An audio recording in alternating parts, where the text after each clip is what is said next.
Hey, just as a reminder, I'm a narrator on Chilling, the awesome horror app that features over 1,000 horror stories, over a dozen narrators, some of whom you might know from YouTube, as well as full-length novels, an exclusive series, and Chilling originals. You can select and change the ambient sound in the background of the stories whenever you want, without affecting the story you're listening to, and we release hours of new stories every week. Click the link in the description to download and start your free trial to see if you like it. Also, Chilling is always doing fantastic giveaways, and in time for the holidays, we are giving away a PS5 bundle that includes the disc version console, 2 games, and some Chilling merch. Click the link in the description to learn how you can win. Best of luck!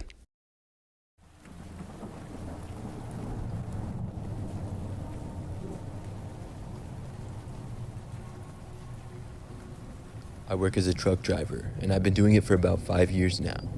It's a job that I really enjoy, but it's not for everyone. I'm going to tell you the scariest thing that happened to me so far, and it occurred just earlier this year. It was about 6 months ago, and at the time, I was making a pretty standard delivery in my semi-truck. When it got late, I would usually stop at a truck stop and find a space to park. My truck is a sleeper, so I'm able to sleep in the back behind the driver's seat. I have a bed and some extra space for storage as well. One night, I had been driving all day and stopped into a truck stop to sleep. This is a truck stop that I had never been to before, and when I got there, I was surprised to see that it was mostly empty. There were only a few other trucks scattered around.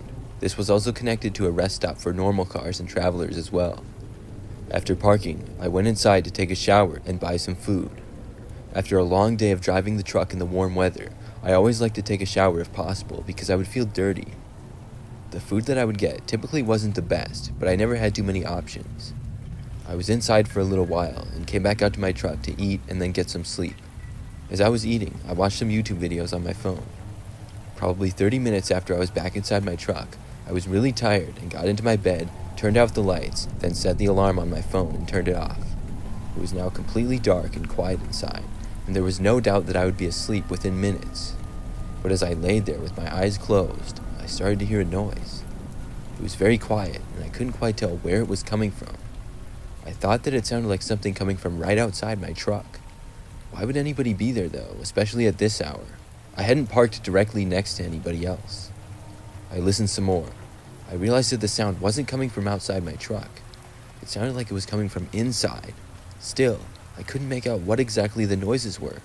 I sat up in bed to listen better. Things were completely silent for a while, and then I heard it again. It sounded like it was coming from about 5 feet away. I looked over to my closet. I had a small closet, and I realized that that's where the sounds were coming from. I stood up and turned on the light. Then I walked over to the closet and opened up the door. As soon as I did, I saw there appeared to be a person inside of it. They were not looking at me. I could tell that they had long hair though. I was shocked and I shut the door. After backing up a few steps, I yelled at them and asked them who they were and what they were doing in my truck. At first, they didn't respond. Then, I saw the door open, and it looked to be a woman inside of it. Before I could yell at her to get out of my truck, she threw something at me. It was one of my hats. Then, she jumped out from the closet and threw another hat at me and ran to the front of the truck. She then opened up the front door and ran away. I walked out of the truck and tried to see where she was running, but by then, she was long gone. After that, I decided to make sure all of my doors and windows were locked and closed and then went back to bed. I have no idea how that woman got inside my truck. Maybe I left the door unlocked, as unlikely as that seems. I feel lucky that I heard her and found out that she was in there when I did. I really don't know what she had planned to do, if it was to harm me or steal something or what. Hopefully she doesn't do something like that to anybody else.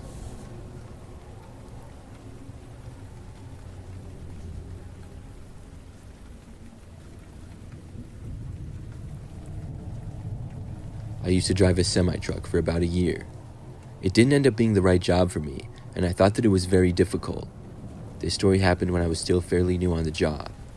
I was making a large delivery in my truck and had gotten up really early. I was going to try to get to my destination that same day, so I left it just after 4 o'clock in the morning. Obviously, it was still completely dark out at this time, and the roads were very quiet. I had to take a highway for a couple of hours, and then I would get onto a much larger freeway. The highway had virtually no cars on it at all. This made for some easy driving, which was nice. About an hour into driving, I saw a car come up in the left lane going much faster than me. The car passed me, but then changed lanes and cut me off. After that, it started slowing down as if it was coming to a stop. I changed lanes and had to do it pretty quickly to avoid hitting the guy. It's pretty difficult to come to a sudden stop in a semi-truck. My best move was to just go around him. I passed the car in the left lane and then kept going. The speed limit was 65 and I was going about 60, so I didn't understand why the guy would do that. Maybe he had a problem with his car as soon as he started passing me. I was just happy that I didn't crash into him or anything like that, but it was too close for comfort. As I kept driving, the car disappeared in my rearview mirror, but roughly 10 minutes later, it appeared again. At first, I didn't realize it, but when it started passing me again, I noticed that it seemed to be the same car as before. It passed me in the left lane again, and then went into the right lane in front of me.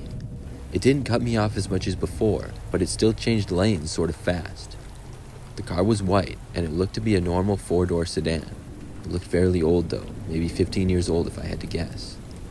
As the car drove in front of me, another car came up in the left lane to pass us both. The car in front of me once again started slowing down significantly. It was really annoying.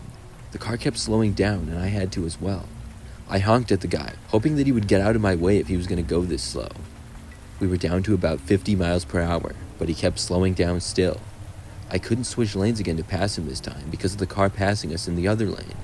But then the car in the other lane did not keep going. That one slowed down as well. It started driving closer and closer to me. We were all slowing down, and I had to almost slam on my brakes to avoid hitting them both. And when we got down to like 30 miles per hour, I took an exit road that just happened to come up. I took this exit to try to get away from the cars, but they both took the exit as well. This was an even quieter road, and I think that's exactly what they wanted me to do. We all drove down that road for maybe half a mile, slowing down even more the entire time. It was me and my semi, and both of the same 2 cars, one in front of me still, and the other to my left. Eventually, we all came to a complete stop. I was really frustrated and angry, probably too much to realize that this was a possible dangerous situation. At the same time, when we did stop, I sort of got creeped out a little bit. I watched both front doors of both cars open up. 4 men got out, wearing all black, and began approaching my truck. I knew this was bad, and figured they were probably going to try to rob me, or maybe something even worse. I heard one of the men start to shout at me, but I couldn't make out what he was saying. I knew I didn't have another choice, and I stepped on the gas when the man had nearly reached my truck. I hit the car in front of me, and it moved a little, but because of the power my truck had, I was able to move past them and keep going. As I sped away, I accelerated about as fast as I could in that truck, and took the first road off that one that I was on.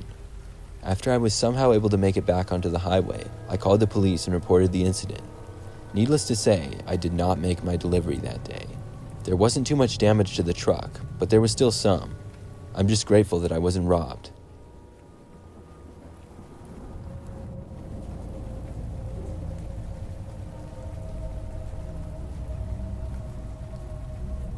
A few years back, I was a truck driver. This is a job that I had for a total of 3 years. I drove a semi-truck a few times, but typically the company that I worked for would have us drive trucks a little bit smaller. I preferred driving these because they were just all around easier. One time, I was making a delivery and had to drive through the night. I had some odd hours at that job. There were times that I was nearly nocturnal with my schedule, and other times that my schedule was completely normal. Well, this time, I was nocturnal. The positive to this was that the roads were much quieter, and there was a significantly less amount of traffic. I was driving down the freeway on a cold and quiet night. As I drove through a sort of rural woodsy area, I saw a car parked on the side of the road a long ways up. It appeared to be a minivan of some kind. I decided that I would stop and see if they needed any help.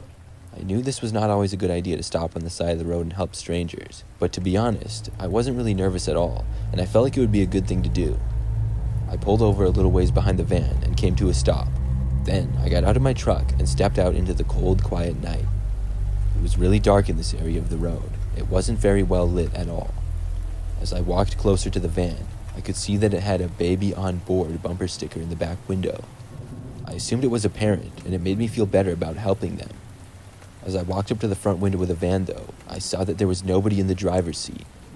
I looked to the back seats, and there was no child. I just saw one person, appearing to be a man, sitting in the passenger side back seat. He was wearing a gray hoodie with the hood up, and his head was facing down and in the other direction, as if he was trying to hide from me. I walked around over to the other side of the van to try and get his attention. When I had made it around, though, and was still in front, the back door suddenly slid open.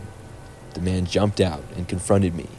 He appeared to have something in his hand that looked to be a gun. Now, I didn't have any kind of weapon, so no matter how strong I thought I was no match for this guy if he did in fact have a real gun. The guy was maybe 10 feet away and getting closer. He wasn't pointing it at me, but I still wasn't going to stick around there any longer. I turned and ran in the other direction. There was a dense woods not too far away, and I ran for it. I made it there, and at first I heard the man running after me. I went deeper into the woods, and it was just about impossible to see anything. I tripped over something and fell, and when I sat back up, I didn't hear the man running after me anymore. I heard noise, but it was farther away. I looked from behind a tree. I could barely see back out to where the car in my truck was. The man was walking back over to the vehicles. I watched him walk over to my truck and attempt to open it. Thankfully, the doors were all locked. Then, he walked back over to his van, got inside of it, and drove away. I was quick to run out of the woods and get back in my truck and leave after that. I think that man drove the minivan and put the sticker on it to get people to stop for him while he attempted to rob them. Luckily for me, it didn't work out for him. I reported the incident, but as far as I know, the man was never found.